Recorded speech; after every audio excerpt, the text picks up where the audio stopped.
Hello दोस्तों, welcome back. आपका आपके अपने चैनल पर स्वागत है। आज हम स्टार्ट करने वाले हैं अपने लास्ट टॉपिक के साथ, विच इज कोऑर्डिनेशन द एसेस ऑफ मैनेजमेंट। इसे हम दो वीडियोस के अंदर करने वाले हैं।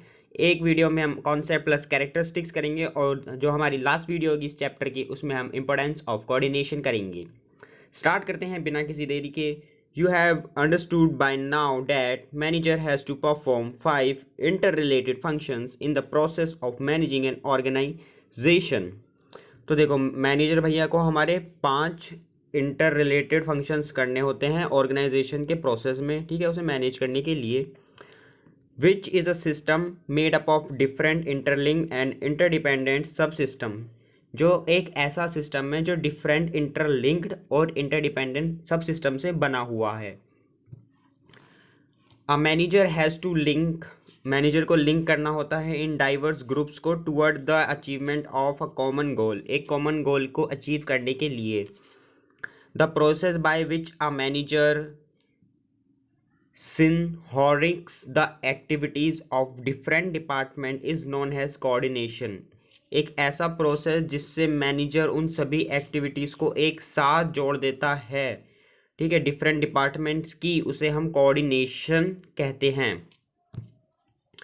Coordination is the force that bind all other function. Coordination एक ऐसी फोर्स है जो बाइंड करती है सारे ही दूसरे फंक्शंस को मैनेजमेंट के। It is a common thread that run through all activities such has purchase. ये एक कॉमन थ्रेड है जो रन कर रहा होता है सभी एक्टिविटीज में, जैसे कि purchase, production, sales and finance to ensure continuity, जिससे आप इंश्योर कर सकते हो कॉन्टिन्यूटी ऑफ वर्किंग की, ठीक है, ऑर्गेनाइजेशन के अंदर। Coordination is sometimes considered a separate function of management. Coordination को आप कभी कभी एक सेपरेट फंक्शन की तरह कंसिडर करते हो मैनेजमेंट के। It is however the essence of management, पर ये एक एसेंस है आपकी मैनेजमेंट की जो अचीव करने के लिए होती है harmony among individual efforts toward the accomplishment of group goals, जिससे आप जो ग्रुप गोल्स हैं उनको अचीव कर सकते हो। Each managerial function is an exercise contributing individually to coordination. हर एक मैनेजरल फंक्शन एक इज एन एक्सरसाइज, एक एक्सरसाइज होता है जो कि कंट्रीब्यूट कर रहा होता है इंडिविजुअली कोऑर्डिनेशन के लिए। Coordination is implicit and inherent in all functions of an organization। The process of coordination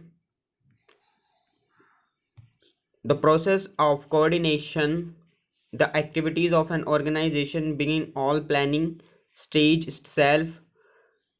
planning stage से आपकी ये स्टार्ट होती है top management plan for the entire organisation. जो आपकी टॉप मैनेजमेंट है वो पूरी ऑर्गेनाइजेशन के लिए प्लान करती है। According to these plans organisation structure is developed and staffed. इन ही प्लान्स के अकॉर्डिंग आपका जो ऑर्गेनाइजेशन स्ट्रक्चर है वो डेवलप किया जाता है, स्टाफ किया जाता है। In order to ensure that these plans are executed according to the plans, directing is required। और ये इंश्योर करने के लिए कि जो आपके प्लान्स है वो एग्जीक्यूट हो रहे हैं प्लान्स के अकॉर्डिंग, उसके लिए हमें डायरेक्टिंग की ज़रूरत पड़ती है। एनी डिस्पेंसरीज between actual and realised activities are then take care of at the stage of controlling, और फिर उनकी टेक केयर करी जाती है कंट्रोलिंग की स्टेज पर। It is through the process of coordination, ये सब कोऑर्डिनेशन के प्रोसेस के द्वारा मैनेज होता है और इंश्योर करते हैं, मैनेजर इंश्योर करते हैं एक orderly arrangement of individual and group of effort, ensure utility of action, जिससे आप एक यूनिटी कर सको एक्शन के अंदर in the realisation of common objective. Coordination therefore involve synchronisation. ये क्या होता है कि आप किस तरीके से सारी ही एक्टिविटीज़ को एक साथ लेकर आ रहे हो, डिफरेंट एक्शंस की और एफर्ट्स की, the various unit of an organisation. This provide the requesting amount, quality, timing, and sequence of efforts which ensure that planned objectives are achieved with a minimum of conflict, जिससे कि आपके जो plans हैं, objectives हैं, वो achieve हो रहे हों बिना किसी लड़ाई के आपके एम्प्लॉयज़ के बीच में या फिर कम से कम कॉन्फ्लिक्ट से. Now go with characteristics of coordination. We have characteristics of coordination. The definition given above highlight the following features. Coordination integrate group efforts. Coordination जो है आपका ग्रुप एफर्ट्स को इंटीग्रेट करता है. कोऑर्डिनेशन यूनिफाइज अनरिलेटेड और diverse, जो related नहीं होते हैं, अलग अलग होते हैं, और diverse interest into purposeful work activities. ठीक है, अलग अलग जो इंटरेस्ट होता है उन्हें एक पर्पसफुल एक्टिविटीज़ के अंदर यूनिफाई करता है. It gives a common focus to group efforts to ensure that performance is as it was planned and scheduled. वो ये इंश्योर करवाता है कि जो आपकी परफॉर्मेंस है वो उसी तरीके से आप पूरी कर सको जिस तरीके से वो आपने प्लान की थी. सेकंड पॉइंट है हमारे पास coordination ensure unity of action. The purpose of coordination is to secure unity. आपका जो पर्पस है कोऑर्डिनेशन का वो सिक्योर करना ही है यूनिटी को कॉमन एक्शंस की. ठीक है, it act has the binding force between department and ensure that all actions is aimed at achieving common goal of the organisation. तो ये क्या कहता है कि इस तरीके से बाइंडिंग फोर्स की तरह काम करता है कि जो सारे के सारे आपके डिपार्टमेंट्स हैं वो बाइंड हों एक साथ और उनके सभी एक्शंस जो हैं वो एम कर रहे हों ऑर्गेनाइजेशन के कॉमन गोल के लिए. At Namchi designer candles the production and the sales department have to coordinate. जो आपका प्रोडक्शन और सेल्स डिपार्टमेंट है उसे कोऑर्डिनेट करना पड़ता है अपने वर्क को, so that the production take place, जिससे कि आपका प्रोडक्शन हो सके डिमांड के अकॉर्डिंग जितनी मार्केट के अंदर है.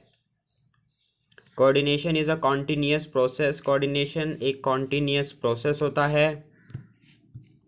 Coordination is not one time function. Coordination एक वन टाइम फंक्शन नहीं होता है बल्कि वो एक कॉन्टीन्यूअस प्रोसेस होता है. It begins at the planning. ये आपका स्टार्ट हो जाता है प्लानिंग स्टेज पर, कंटिन्यू करता है कंट्रोलिंग तक, जो कि आपकी लास्ट फंक्शन होता है मैनेजमेंट का. Smita plan her Diwali collection in the month of June itself. She has to then ensure that there is a adequate workforce and continuity, monitor whether the production is proceeding according to the plans. तो उसे देखना पड़ेगा जब तक दिवाली आती है कि जो प्रोडक्शन है वो उसी हिसाब से हो रहा है या नहीं. हर marketing department also has to bribed in time to prepare. उसके जो मार्केटिंग डिपार्टमेंट है उससे भी टाइम के साथ साथ प्रिपेयर होना पड़ेगा अपने प्रमोशनल और एडवर्टाइजिंग कैंपेन्स के साथ. देन हमारे पास है coordination is an all pervasive function. Coordination is required. Coordination हर लेवल पर रिक्वायर्ड होता है मैनेजमेंट के अंदर due to the interdependent nature of activities, क्योंकि जो आपकी एक्टिविटीज़ का नेचर है वो इंटरडिपेंडेंट है. ठीक है, अलग अलग डिपार्टमेंट्स की. It integrates the efforts of different departments and different level. वह इंटीग्रेट करता है क्या एफर्ट्स को डिफरेंट डिपार्टमेंट की और डिफरेंट लेवल्स पर. The purchase production and sales department effort have to be coordinate by Samantha. तो जो हमारी समंथा दीदी थी उन्हें इन सब की जो एफर्ट्स है उन्हें कोऑर्डिनेट करना होगा अचीव करने के लिए अपने ऑर्गेनाइजेशन के कॉमन गोल को. The purchase department is responsible for procuring fabric. जो आपका परचेज डिपार्टमेंट है वो फैब्रिक को प्रोक्यूर करने के लिए रिस्पॉन्सिबल है. This then become the basic of the activities of production department. And finally sales can take place, और उसके बाद ही आपकी सेल्स हो सकती है if fabric purchased is on an inferior quality. अगर आपने जो फैब्रिक है वो इन्फीरियर क्वालिटी, इन्फीरियर बोले तो ख़राब क्वालिटी का आपने परचेज़ किया है, और it is not according to the specification of the production department, और वो प्रोडक्शन डिपार्टमेंट के स्पेसिफिकेशन के साथ नहीं है, further sale will also decline, तो आपकी सेल भी डिक्लाइन होगी। In the absence of coordination, coordination की एब्सेंस में there is a overlapping and chaos instead of harmony, तब वहाँ पर आपकी ओवरलैपिंग हो जाती है, मतलब कोई बंदा ज़्यादा काम कर रहा होता है, कोई कम, या फिर कुछ ज़्यादा चीज़ें हो रही होती हैं, चॉज माने लड़ाइयाँ हो रही होती हैं, ना कि हारमनी और इंटीग्रेशन होता है एक्टिविटीज़ के अंदर। दैन हमारे पास फिफ्थ पॉइंट है coordination is the responsibility of all managers. Coordination जो आपकी वो मैनेजर्स की रिस्पॉन्सिबिलिटी होता है।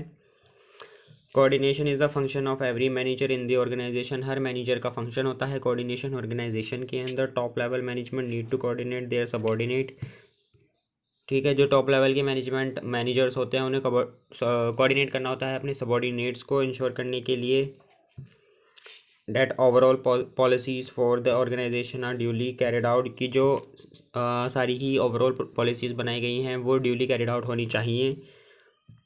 मिडल लेवल को कोऑर्डिनेट करना होता है बोथ टॉप और फर्स्ट लाइन मैनेजर्स को,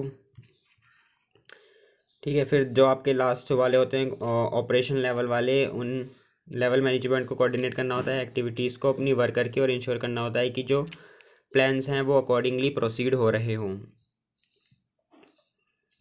फिर है हमारे पास coordination is an deliberate function, coordination एक डिलिब्रेट फंक्शन होता है। A manager has to coordinate, manager को कोऑर्डिनेट करना होता है अपनी एफर्ट को of different people in a consequence conscious and deliberate manner, एक कॉन्शियस और डेलिब्रेट मैनर के अंदर, even where member of department willingly cooperate and work coordinate gives a direction that willing spirit। जब आपके जो मेंबर हैं ना डिपार्टमेंट के वो कॉर्पोरेट कर रहे हों, काम कर रहे हों, तो कोऑर्डिनेशन एक डायरेक्शन देता है कि वो स्पिरिट उनके अंदर बनी रहे। Corporation is the absence of coordination, जो कॉर्पोरेशन है कोऑर्डिनेशन की एब्सेंस में may lead to wasted effort, and coordination without corporation may lead to dissatisfaction among employees. अगर आपके पास कॉर्पोरेशन है in the absence of coordination, पर कोऑर्डिनेशन नहीं है, तो आप जो एफर्ट्स कर रहे हो वो वेस्ट जाने वाली हैं, और आपके पास कोऑर्डिनेशन है पर कॉर्पोरेशन नहीं है, तो आपके जो एम्प्लॉयज़ हैं वो डिससेटिस्फाइड रह जाएंगे, फिर वो काम नहीं करने वाले। तो आपको दोनों ही चीज़ें देखनी होंगी। Coordination therefore is not a separate function of management, तो कोऑर्डिनेशन एक सेपरेट फंक्शन नहीं है मैनेजमेंट का, बट इट वेरी एसेंस, पर वो बहुत ज़्यादा ज़रूरी है for an organisation to effective and efficiently achieve its objective, जिससे कि आपकी जो ऑर्गेनाइजेशन है वो इफेक्टिवली और एफिशिएंटली अपने ऑब्जेक्टिव्स को अचीव कर सके। Sorry for the background noise, थोड़ा काम चल रहा है पास वाले अपार्टमेंट्स में। Like a thread in garland, coordination is a part of all managerial function, coordination एक पार्ट होता है सभी मैनेजरल फंक्शंस का। इसी के साथ हमने ख़त्म कर लिया है अपने कोऑर्डिनेशन और कैरेक्टरिस्टिक्स ऑफ कोऑर्डिनेशन के साथ। हालांकि ये बहुत ही ज़्यादा इजी होगा आपके लिए, और इसमें से कुछ ना कुछ वेरी शॉर्ट में पूछा जा सकता है, और शॉर्ट क्वेश्चन भी बनकर आ सकता है। नेक्स्ट हम स्टार्ट करेंगे इम्पोर्टेंस ऑफ कोऑर्डिनेशन के साथ। Thank you.